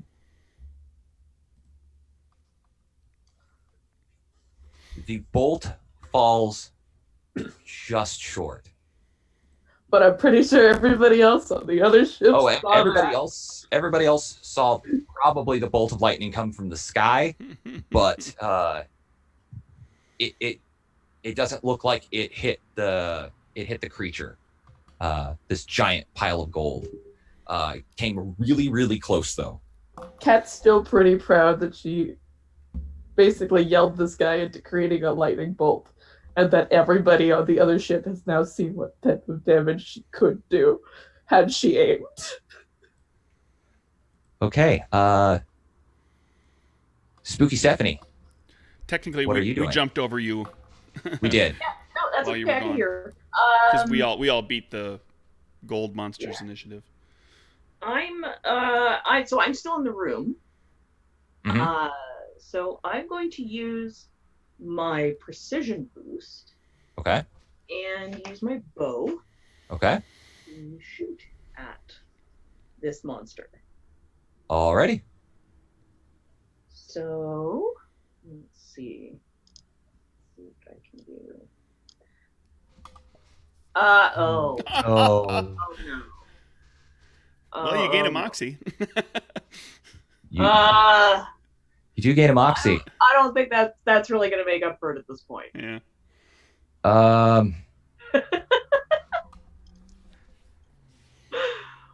So you go to draw the bow, and you fire and let fly. But you're kind of dazzled when the lightning bolt falls and explodes onto the deck. It's so bright. I have my eyes all Alistair, used to the you dark. feel something whiz right next to your head. Nice.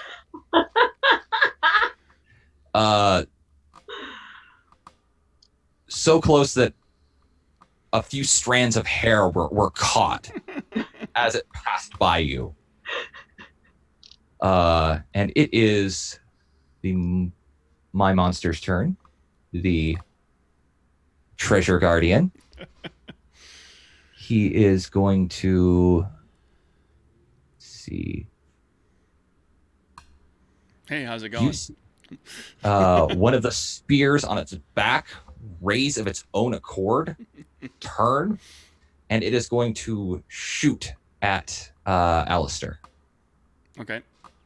So let's see if I can hit with it.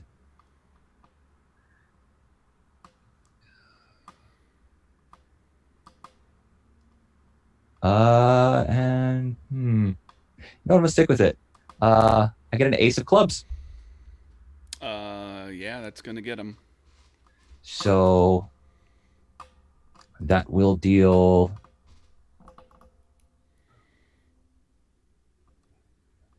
This would be 1. So that is going to deal 3 points of damage. Or 3 hits, I'm sorry. Yikes. As this spear whizzes by and hits Okay. Alistair. And that is his turn. 1 second here.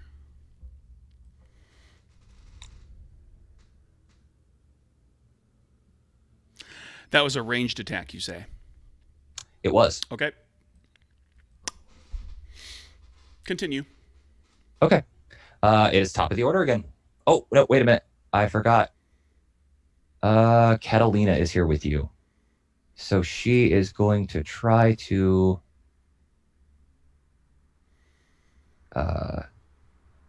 she kind of comes up on deck and sees this thing, and like her eyes grow wide, and she grabs one of the daggers she keeps about her person and is going to try to hurl a dagger at this thing. And 9 of spades. Let's see, she's got 3 draws. Okay. 1. And for fairness sake, Madfish, you weren't here when it was announced that the was it a 10? That's what Kat got on her flip.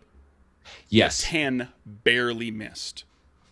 Yes, a 10 barely He missed. made a point of pointing out that barely missed. All right. Good to know. Okay. So, Catalina throws a dagger ineffectually at this thing. It just sort of bounces off. What card did she stick with? It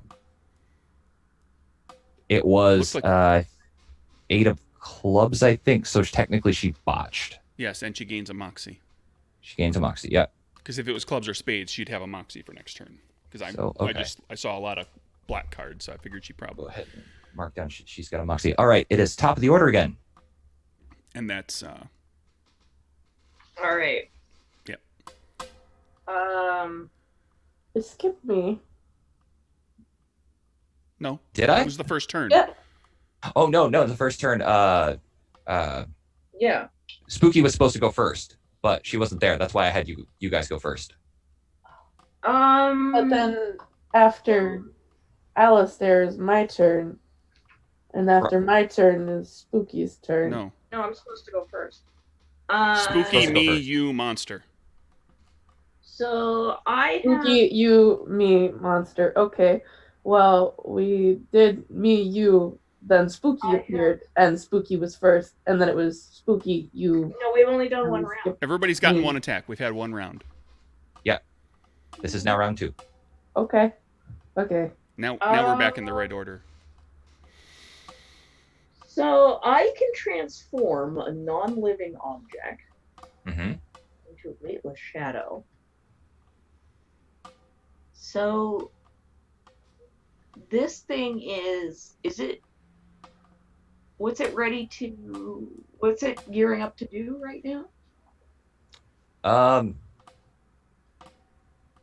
At the moment, it just got done throwing a spear at Alistair. Okay.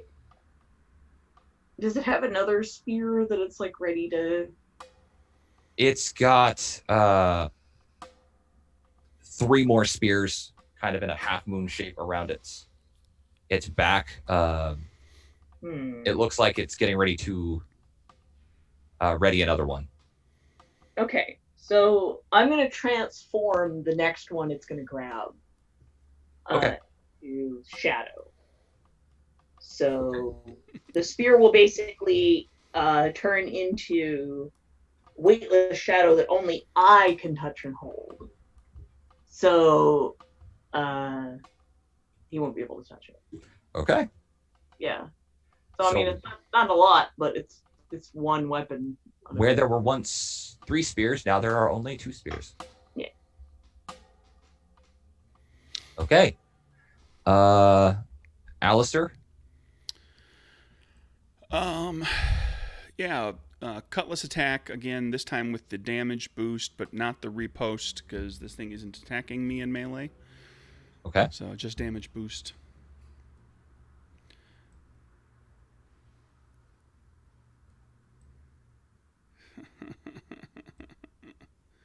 I'll take the botch and gain a moxie. What happens to me?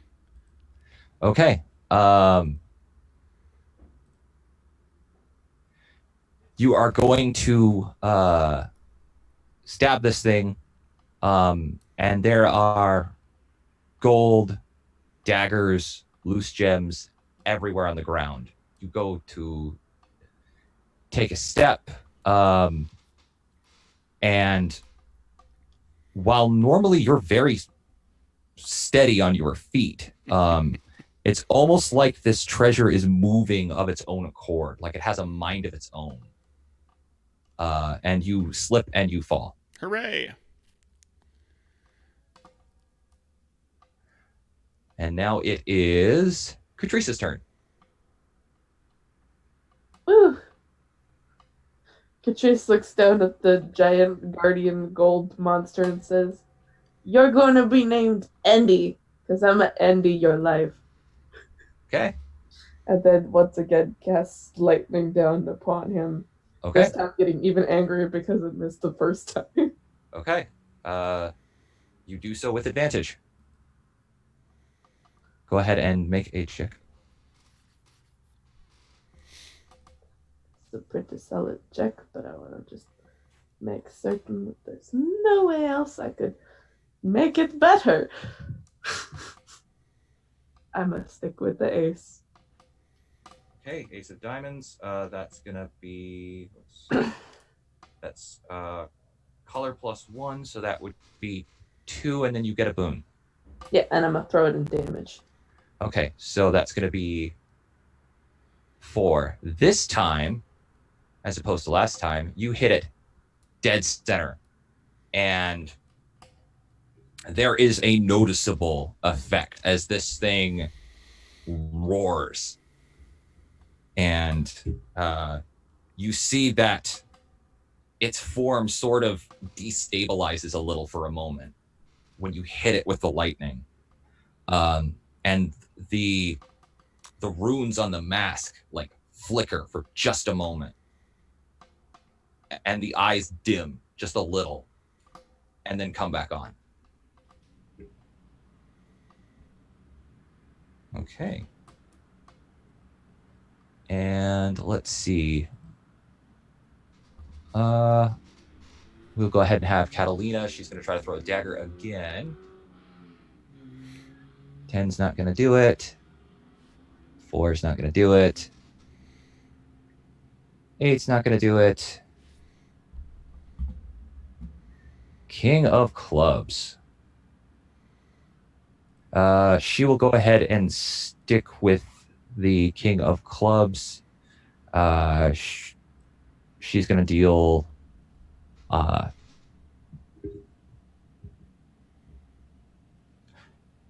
I'll go ahead and spend 2 Moxie for her to gain a boost on that and apply it to damage.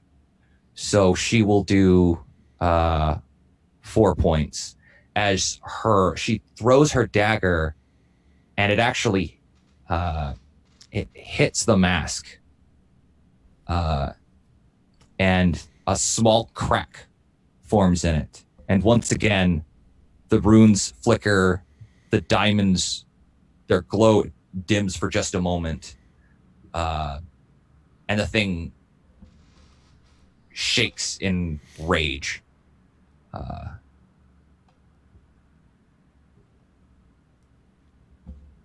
Okay. And it is now its turn. It is going to try to chuck one of these spears at the little thing that just shot lightning at it. So, and it hits you with a Queen of Spades. So that is going to be 4 damage. Unless you would like to spend a Moxie to try to reduce damage. I would indeed like to spend a Moxie Okay, to go try ahead. and reduce damage. Spend a Moxie and draw a card. In fairness, Chris, you have a boon. Oh, do I have a boon? Spades. Okay. Oh, yeah. I'll go ahead and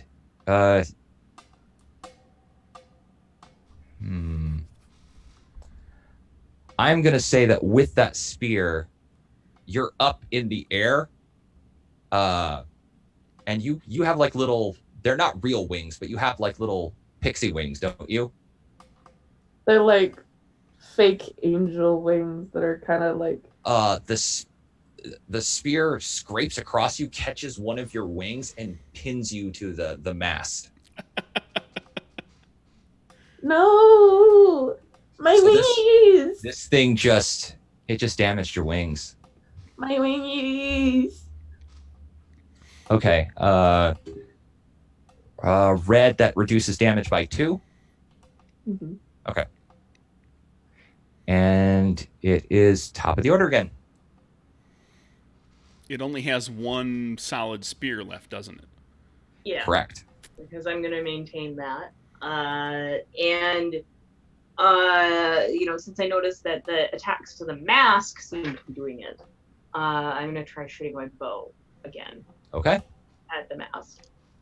Because I can maintain the shadow boost and shoot my bow at the time. So as soon as my computer decides that it wants to go ahead and, load up the page. Anytime now.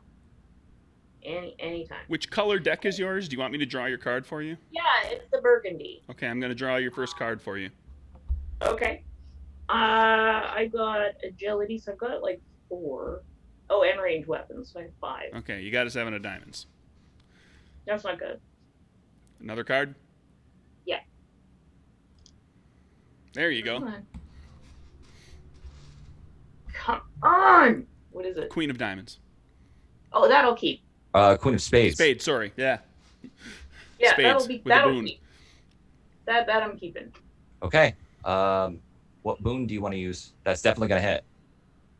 Yeah, more damage. Okay.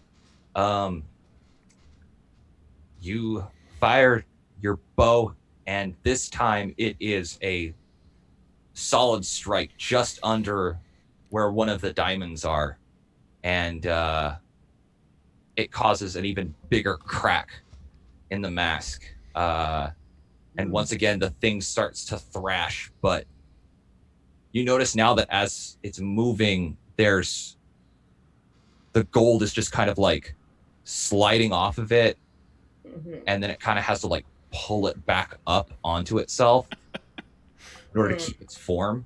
I'm falling apart here. I'm falling apart. It's literally falling apart. It is literally falling apart. That's what I want. Okay. Yeah. So I'm gonna maintain. I'm gonna keep up that wrecking one of those. Okay. Alistair, you're up. All right. Well, I'll get up, and Okay. man, I'm going to use my where is it? My redirect boost. Okay. And no damage boost, just the redirect boost, and attack with my super cool cutlass. Okay. Because go ahead. As a point of note for everybody, is like Alistair has a favored cutlass that he can do some pretty remarkable things with. He does. And that's an ace of clubs.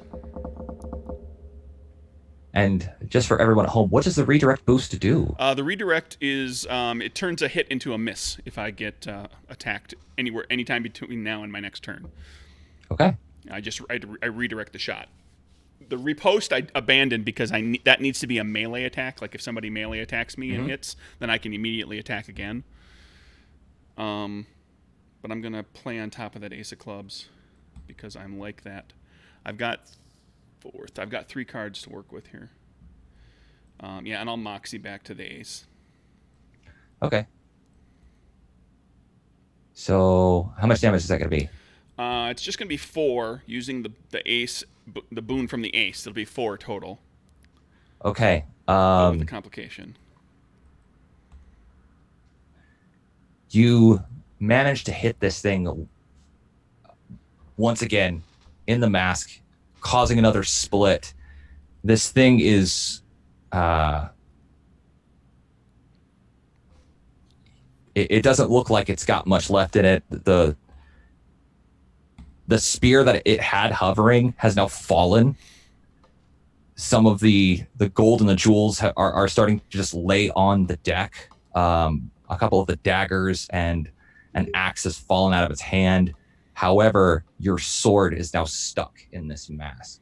Wonderful.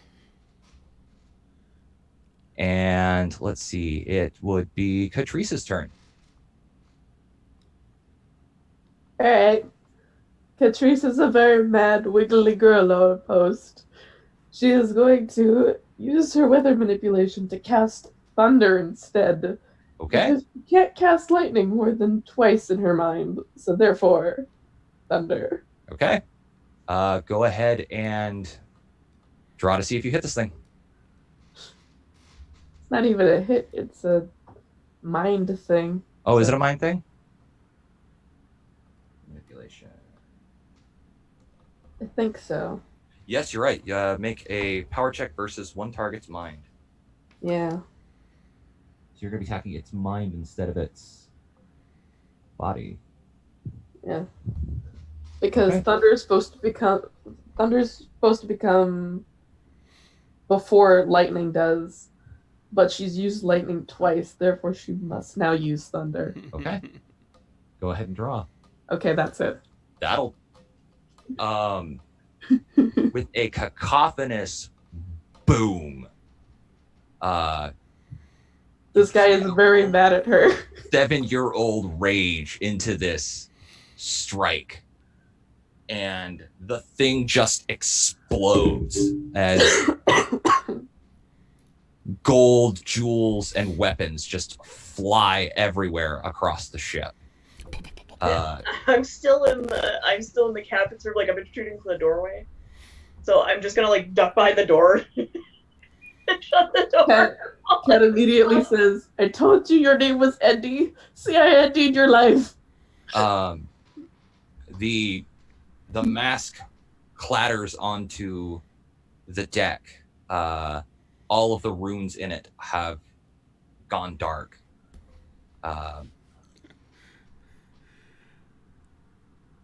And it does not move anymore. That mask is getting picked up and thrown overboard. Mm-hmm. We don't need that Yeah, anywhere near our pile of treasure. Okay. When I see him do that, I start poking at the treasure, see if the treasure is okay. No. Catrice is just this angry bundle of like kid up on a post still. So Alistair throws the mask overboard. I'm walking over toward the water. I'm holding it out and I'm looking at them. I'm like, last chance. I'm like, and I'm gonna climb up and get Cat down. Yeah, sploosh. Cat is too busy being mad to care where this mask thing is going. She didn't even realize that it was the mask she had to damage in order to kill the beast. So no one's Catalina just looks at it and is like she just kind of points overboard. Yeah. Gives you a thumbs up. Yeah, that's whoop, splash. Yep. Bling. As you sort of. Or sorry, this is what. Bloop. Yeah, it just goes. Bloop. All right, you're not gonna try and skip it? And you see it just sort of. It just sinks into the depths. To the briny deep. I send it to Davy Jones's locker. Yep. You see that the other two ships are not that far away. You see that there are people aboard the other ships who are just kind of like staring now at you, dumbfounded. And as soon as like one of you turns and looks at them, they just kind of put their hands up. Yeah, I'm pretty certain they would after they seen like 2 lightning strikes from a kid yelling at the sky. We're gonna prep this ship for movement as quickly as possible. I'm gonna grab. I'm gonna start piling. The saving all the treasure. I'm piling it into boxes. Getting it tidied up. I holler for Cat to get to the wheel. For Catalina to unfurl any sails, start unfurling sails that were stowed. Mm-hmm. and I go to the anchor capstan and start turning that very slowly all by myself. Okay. But eventually, I And Raise the eventually, anchor. you are able to get the ship seaworthy. And you are able to. The other two ships make no move to try to stop you. okay. They have seen what you are capable of and want no part of that. Cat just kind of looks over at both of the ships like, well, they're very nice. Goodbye!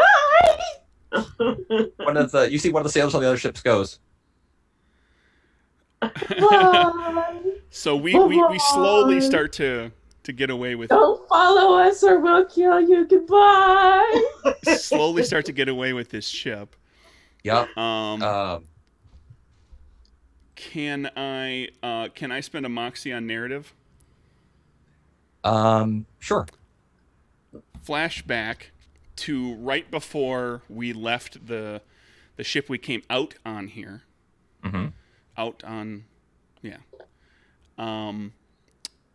To a shot where like a quick scene of me quietly dropping the anchor and sabotaging the capstan so they can't raise their anchor to chase us either, and the four of us leave. Okay. And we'll say like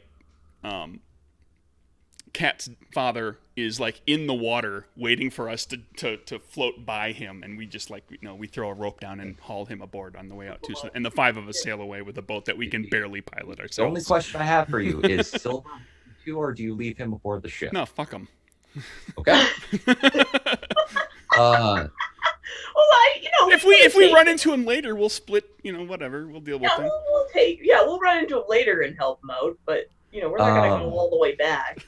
So I'm gonna say that you guys are able to successfully escape all of the other ships as you are sailing. While we're passing our ship to retrieve my father, I must say goodbye to the captain and tell him that he's the captain now and to take care of a fucking sword. He is trying his darndest to try to get the ship turned so that he can turn cannons on you, but they're not able to do that. They're stuck. And they'll figure it out fairly quickly, but hopefully with it being night still, we'll have a chance to get and away. I will say that we don't light anything up. You are able to get away as the sun begins to rise. There is suddenly, out of the sky, a blue beam of light. Oh, wonderful.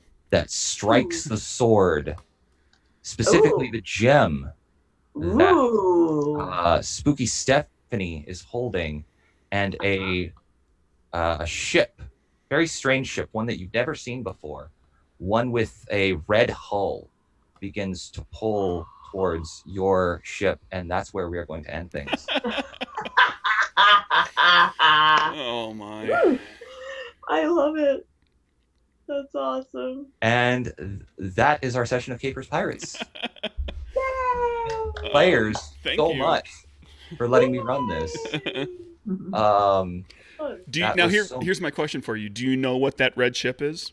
Oh, absolutely. Oh, we may have to I know revisit what this. The ship is. We may have to revisit this at some point. There was an entire monster that you guys didn't get to fight. Oh no, that's too bad. I like that monster. And the blue light and the ship are a reference to something. Okay. Ooh. If anyone picks up on the reference, I will be super stoked. But it's not ringing any bells for me at the moment, but but yeah. That's awesome. Thank you. Yeah. It was a good time. Thank you for letting me run this. Oh, you're welcome. For only the 5th time. This is game number 5 for me as a player. I've only ever played this game 4 other times. Nice. And I played with you, Madfish. Yeah. That was on Little Red Dot's channel when I first got a chance to play Capers as a player for the first time. So this was good. This was fun. That was super fun. Well, if you ever want me to run again, I will be more than happy to. Always. I love this system. Yeah. Well, there's the Chicago way is going to come to an end eventually, so we'll see what happens. Okay. We don't want it to, but Is that everything? I think that's everything. Anybody have anything they want to throw out there? Otherwise, we'll call it a game. Oh, One it's thing, my niece's birthday. Okay. So happy birthday, Roz. Happy birthday! Happy birthday. Mm-hmm. Oh, and you currently have a Kickstarter right now. I do. If anybody listens to this episode within the next couple of weeks, yeah, you can go to Kickstarter and look for Capers Covert. It's funded. It's gone through a couple of stretch goals. It's in good shape. All good. Everything's getting paid for. Everything's getting made. Yay! More Capers. Yay! Yeehaw! So, Woo-hoo. yep, check that out. If you are listening to this in like the year 2020 at some point, then go to DriveThruRPG and buy it there because it should be done by then. Probably. I hope. I hope so. Yeah. All right. Yeah. Bye, everybody. Bye. Bye.